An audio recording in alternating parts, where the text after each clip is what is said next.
안녕하세요. 반갑습니다. 오늘도 해성교회 온라인 주일 가정예배에 오신 모든 분들을 진심으로 환영합니다. 우리 12월의 첫 번째 주일을 맞이하여 우리 예배를 시작하겠습니다. 찬송가 540장 찬양 드리겠습니다. 주의 음성을 내가 들으니 사랑한단 말일세. 믿는 마음으로 주께 가오니 나를 영접하소서. 내가 매일 십자가 앞에 더 가까이 가오니 구세 주의 흘린 보배 피로써 나를 정케 하소서. 주여 넓으신 은혜 베푸사 나를 받아주시고 나의 품은 뜻 주의 뜻같이 되게 하여 주소서. 내가 매일 십자가 앞에 더 가까이 가오니 구세 주의 흘린 보배 피로써 나를 정케 하소서. 주의 보좌로 나아갈 때에 어찌하니 기쁠까.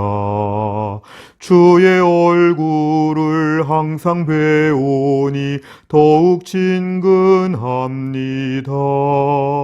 내가 매일 십자가 앞에 더 가까이 가오니 구세 주의 흘린 보배 피로써 나를 정케 하소서. 우리 구주의 넓은 사랑을 측량할 자 없으며 주가 주시는 참된 기쁨도 헤아릴 수 없도다. 내가 매일 십자가 앞에 더 가까이 가오니 구세 주의 흘린 보배 피로써 나를 정케 하소서.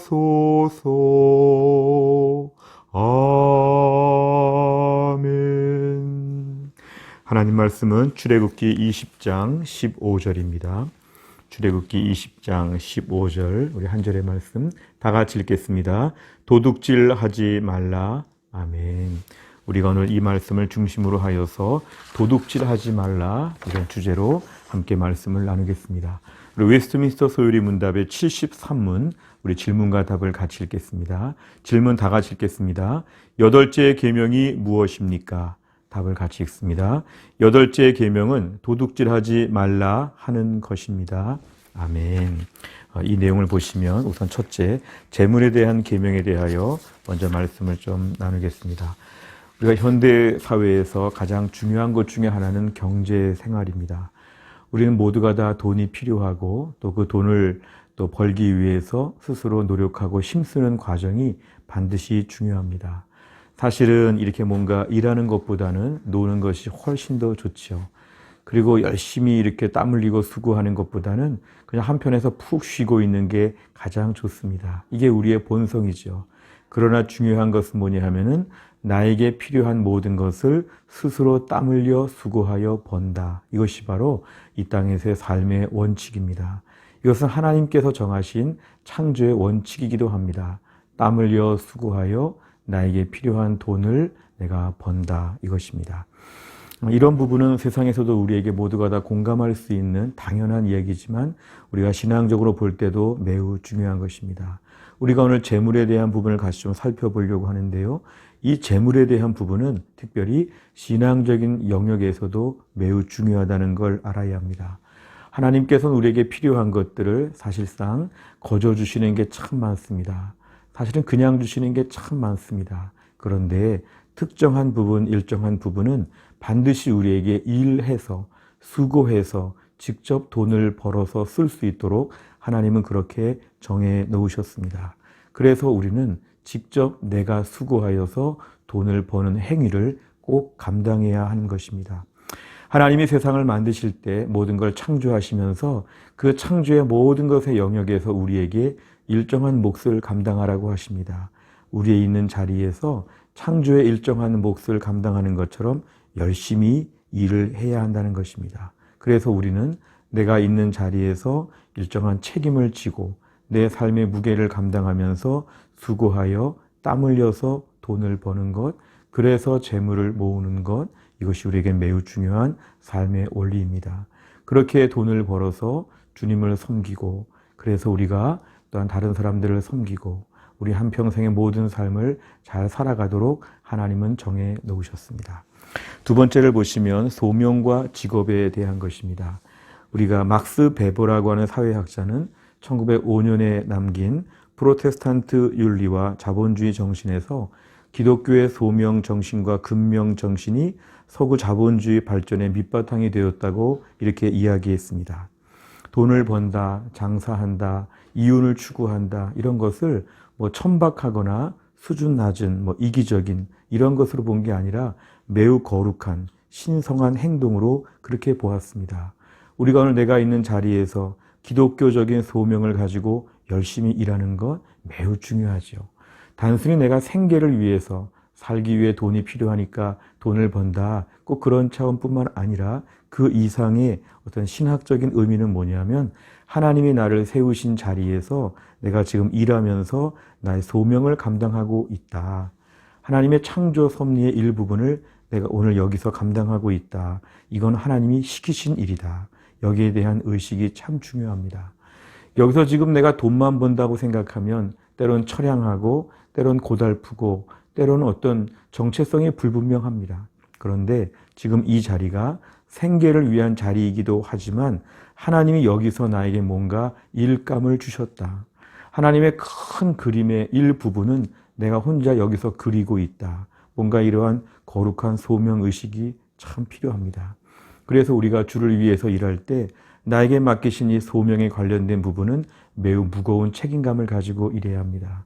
일하기 싫다, 힘들다 이런 생각보다는 힘들지만 여기서 내가 하나님이 맡기신 일을 한다.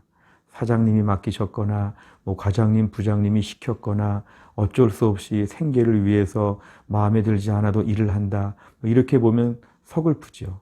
우리가 오늘 일하는 자리는 하나님께서 나에게 일부러 심어 놓으신 자리이다.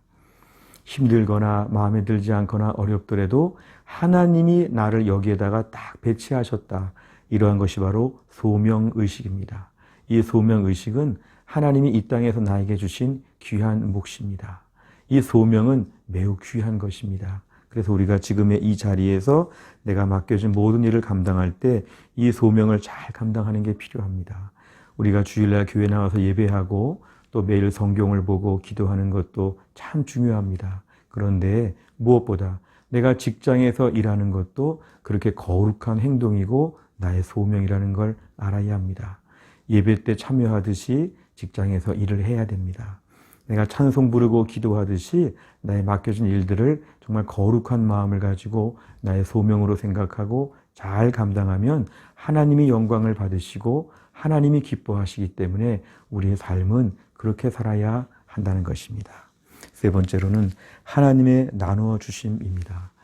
이 하나님의 나눠주심이라는 것은 오늘날 이러한 경제 구조 하에서 하나님의 모든 것의 주인으로서 소유하시면서 하나님이 청지기처럼 우리들에게 뭔가 맡겨주셨습니다. 영원히 우리의 것이 없습니다. 하나님이 일정한 기간 우리에게 맡겨주신 소유가 많이 있습니다. 중요한 것은 그렇게 맡기실 때 우리의 재능과 됨됨이, 실력 이런 거로 주는 것이 아니라 하나님의 독특한 뜻이 계시다는 것이 믿음의 고백입니다. 하나님이 나에게 이 땅에서 주신 많은 소유물은 하나님이 일정한 뜻이 계셔서 맡기신 것이다. 다른 사람의 소유가 더 많게 보여서 좀 시샘할 수 있지만 하나님 그 사람에게 맡기신 것은 거기에 또 뜻이 계시기 때문에 우리가 존중하고 자유해야 됩니다. 나에게 주신 것은 왜 이렇게 적은가? 여기에서 일하게 하시는 하나님의 계획이기 때문에 중요합니다. 무엇보다 하나님이 이 땅에서 나눠주시는 모든 것은 하나님이 결정하시고 뜻대로 나눠주신 것이기 때문에 우리가 많고 적음을 부러워하거나 자랑하거나 뽐낼 것이 없이 묵묵히 이렇게 맡겨주시고 나눠주신 것을 이 자리에서 감당해야 한다는 것입니다. 또 한 가지는 하나님께서 이렇게 맡겨주셨는데 그래서 우리는 하나님이 나눠주신 그 일정한 질서, 하나님이 누구에게 더 주시고 누구에게 또 다른 걸 주시고 이런 하나님의 계획을 존중하고 받아들여야 됩니다. 우리가 남의 것을 빼앗거나 훔치거나 옮기는 것, 하나님이 나눠주신 것을 내가 손대는 것이죠.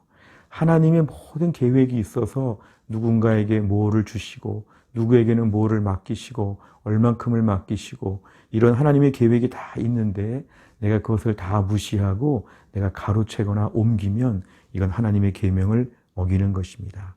무엇보다 하나님이 그 물질을 통하여 그 소유를 통하여 이루고자 하시는 뜻이 계시다는 걸 생각하면 건드리지 말아야 합니다.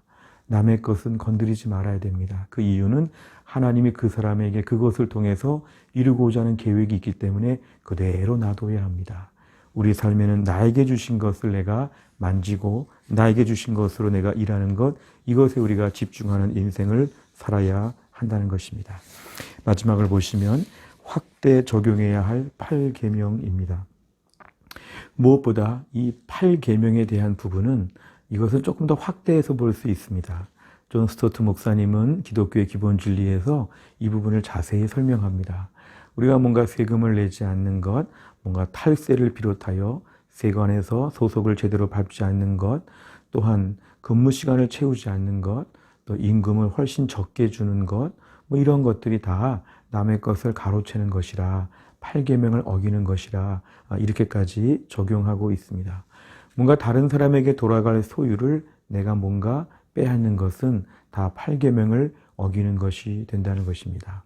이 8계명은 각각에게 하나님이 주신 일정한 소유, 하나님이 분복으로 주신, 하나님이 당연하게 대가로 주시는 많은 것들에 대하여 하나님이 각각 다 나눠주셨기 때문에 그것을 내가 임의로 조정하거나 빼앗거나 그렇게 하지 말라는 것입니다. 왜냐하면 이거는 하나님의 뜻에, 하나님의 결정과 계획에 우리가 뭔가 이렇게 좀 침범하는 것이 되기 때문에 그렇습니다. 오늘도 우리 8계명의 계명은 단순한 절도, 강도 이런 식의 도둑질뿐만 아니라 우리의 삶의 많은 부분에 있어서 부당한 이익을 추구하는 것, 내 것이 아닌 것에 손을 대는 것, 남의 것을 가지고 내 것처럼 생각하는 것, 이 모든 것들을 다 8계명이라고 볼 수 있습니다.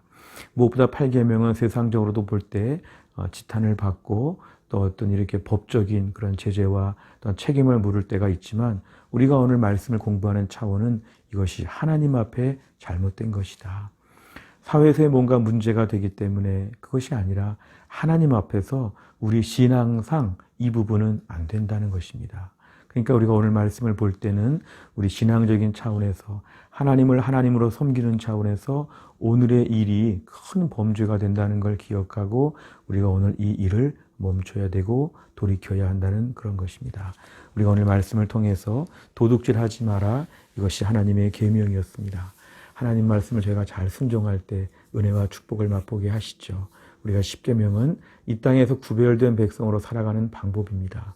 남들은 이런 일을 죄라고 생각하지 않고 또 어떤 법적으로 걸리지 않으면 괜찮다 이렇게 보지만 하나님의 백성들은 이것에 대하여 더 예민한 그런 판단력을 가지고 이것을 주의해야 되고 조심해야 된다는 그런 뜻입니다. 오늘의 말씀을 통하여 우리 마음에 하나님이 주신 분복을 누리고 하나님의 질서와 뜻을 존중하며 편안하게 우리의 소명을 잘 감당할 수 있기를 간절히 바랍니다. 기도하겠습니다. 하나님 아버지 감사합니다. 우리가 오늘 하나님 주일 예배를 마치고 저녁에 집에 돌아와서 온라인 주일 가정 예배를 드립니다. 오늘은 10계명의 8계명에 대한 말씀을 함께 나누었습니다. 도둑질하지 말라고 주님 말씀하시는데 무엇보다 하나님께서 우리에게 성실하게 일하고 또 주신 소유물을 가지고 주님 나라 위에 소명을 감당하라고 하시는데 무엇보다 우리 안에 온갖 종류의 8계명을 위반하는 것들을 오늘 다 고치게 하여 주시기를 원합니다. 무엇보다 하나님이 정하신 틀 안에서 이 모든 것을 가지고 범죄하지 않게 하여 주시고 깨끗하고 정직하고 진실하게 살게 하여 주시며 무엇보다 이 땅을 살면서 불신자들이 어떻게 살든지 간에 세상에서 관행적으로 어디까지 용납되든지 간에 우리가 더 철저하게 도둑질하지 않는 정직하고 근면한 삶을 잘 감당하게 하여 주시고 힘들게 돈을 벌면서도 그 자리에서 하나님이 주신 소명을 발견하고 기쁨으로 주님을 만족시켜드리며 주님께 영광을 돌릴 수 있는 하나님의 사람들이 다 되게 하여 주옵소서. 하나님, 오늘 말씀을 가지고 우리 직장 생활에서 더 열심히 일하게 하여 주시고 우리의 소유를 정직하게 벌고 또 풍성하게 주를 위해 바치며 이웃을 위해 쓸 수 있는 하나님의 사람들이 다 되게 하여 주옵소서. 오늘도 귀한 말씀을 주신 것 감사드리며 예수님의 이름으로 기도하옵나이다. 아멘. 오늘 저와 함께 1번부터 4번까지 하셨습니다. 이제 5번과 6번 함께 마무리하시면 되겠습니다. 우리가 12월 또한 다음 주간 믿음으로 승리하시기를 바랍니다. 감사합니다.